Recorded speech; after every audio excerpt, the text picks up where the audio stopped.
مرکز کی انجیل اس کا پہلا باب اور پہلی آیت سے خداوند کے حضور تلاوت کریں گے۔ یسوع مسیح ابن خدا کی خوشخبری کا شروع، جیسا یسایہ نبی کی کتاب میں لکھا ہے کہ دیکھ میں اپنا پیغمبر تیرے آگے بھیجتا ہوں جو تیری راہ تیار کرے گا۔ بیابان میں پکارنے والے کی آواز آتی ہے کہ خداوند کی راہ تیار کرو، اس کے راستے سیدھے بناؤ۔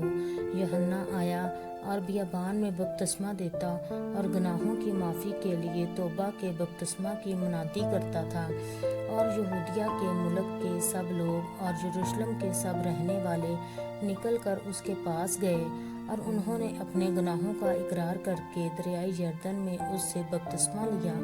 اور یوحنا اونٹ کے بالوں کا لباس پہنے اور چمڑے کا پٹکا اپنی کمر سے باندھے رہتا، اور ٹڈیاں اور جنگلی شہد کھاتا تھا، اور یہ منادی کرتا تھا کہ میرے بعد وہ شخص آنے والا ہے جو مجھ سے زوراور ہے، میں اس لائق نہیں کہ جھک کر اس کی جوتیوں کا تسمہ کھولوں۔ میں نے تو تم کو پانی سے بپتسمہ دیا، مگر وہ تم کو روح القدس سے بپتسمہ دے گا۔ اور ان دنوں ایسا ہوا کہ یسوع نے گلیل کے ناصرت سے آ کر یردن میں یوحنا سے بپتسمہ لیا، اور جب وہ پانی سے نکل کر اوپر آیا تو فی الفور اس نے آسمان کو پھٹتے اور روح کو کبوتر کی مانند اپنے اوپر اترتے دیکھا، اور آسمان سے آواز آئی کہ تو میرا پیارا بیٹا ہے، تجھ سے میں خوش ہوں۔ اور فی الفور روح نے اسے بیابان میں بھیج دیا، اور وہ بیابان میں 40 دن تک شیطان سے آزمایا گیا اور جنگلی جانوروں کے ساتھ رہا کیا، اور فرشتے اس کی خدمت کرتے رہے۔ پھر یوحنا کے پکڑوائے جانے کے بعد یسوع نے گلیل میں آ کر خدا کی خوشخبری کی منادی کی اور کہا کہ وقت پورا ہو گیا ہے اور خدا کی بادشاہی نزدیک آ گئی ہے، توبہ کرو اور خوشخبری پر ایمان لاؤ۔ اور گلیل کی جھیل کے کنارے کنارے جاتے ہوئے اس نے شمعون اور شمعون کے بھائی اندریاس کو جھیل میں جال ڈالتے دیکھا، کیونکہ وہ ماہی گیر تھے۔ اور یسوع نے ان سے کہا، میرے پیچھے چلے آؤ تو میں تم کو آدمگیر بناؤں گا۔ وہ فی الفور جال چھوڑ کر اس کے پیچھے ہو لیے، اور تھوڑی دور بڑھ کر اس نے زبدی کے بیٹے یعقوب اور اس کے بھائی یوحنا کو کشتی پر جالوں کی مرمت کرتے دیکھا۔ اس نے فی الفور ان کو بلایا، اور وہ اپنے باپ زبدی کو کشتی پر مزدوروں کے ساتھ چھوڑ کر اس کے پیچھے ہو لیے۔ پھر وہ کفرنہوم میں داخل ہوئے، اور وہ فی الفور سبت کے دن عبادت خانہ میں جا کر تعلیم دینے لگا، اور لوگ اس کی تعلیم سے حیران ہوئے، کیونکہ وہ ان کو فقیہوں کی طرح نہیں بلکہ صاحب اختیار کی طرح تعلیم دیتا تھا۔ اور فی الفور ان کے عبادت خانہ میں ایک شخص ملا جس میں ناپاک روح تھی۔ وہ یوں کہہ کر چلایا کہ اے یسوع ناصری، ہمیں تجھ سے کیا کام؟ کیا تو ہم کو ہلاک کرنے آیا ہے؟ میں تجھے جانتا ہوں کہ تو کون ہے، خدا کا قدوس ہے۔ یسوع نے اسے جھڑک کر کہا، چپ رہ اور اس میں سے نکل جا۔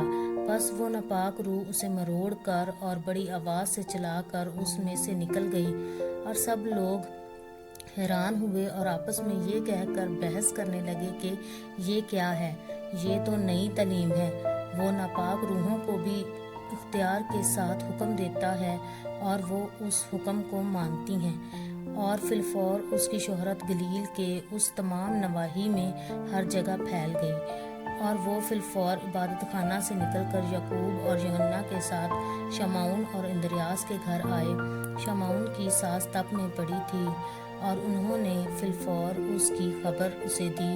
اس نے پاس جا کر اور اس کا ہاتھ پکڑ کر اسے اٹھایا، اور تپ اس پر سے اتر گئی، اور وہ ان کی خدمت کرنے لگی۔ شام کو جب سورج ڈوب گیا تو لوگ سب بیماروں کو اور ان کو جن میں بدروحیں تھیں اس کے پاس لائے، اور سارا شہر دروازہ پر جمع ہو گیا۔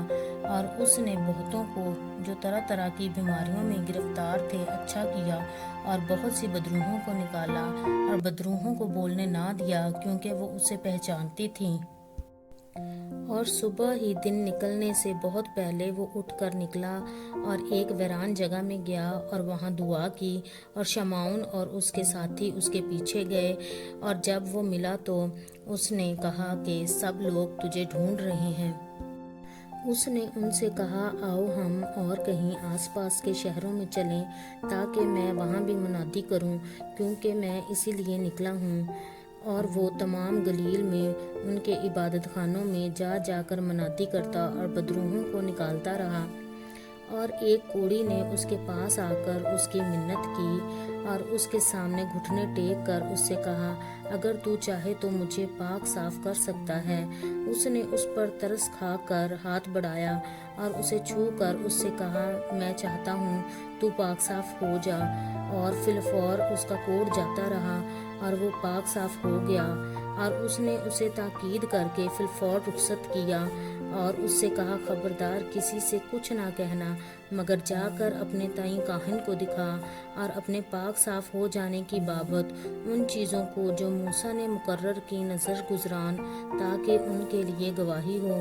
لیکن وہ باہر جا کر بہت چرچا کرنے لگا اور اس بات کو ایسا مشہور کیا کہ یسوع شہر میں پھر ظاہراً داخل نہ ہو سکا، بلکہ باہر ویران مقاموں میں رہا اور لوگ چاروں طرف سے اس کے پاس آتے تھے۔ پاک کلام کے پڑھے سنے سمجھے جانے پر خدا کی خاص برکت ہو، آمین۔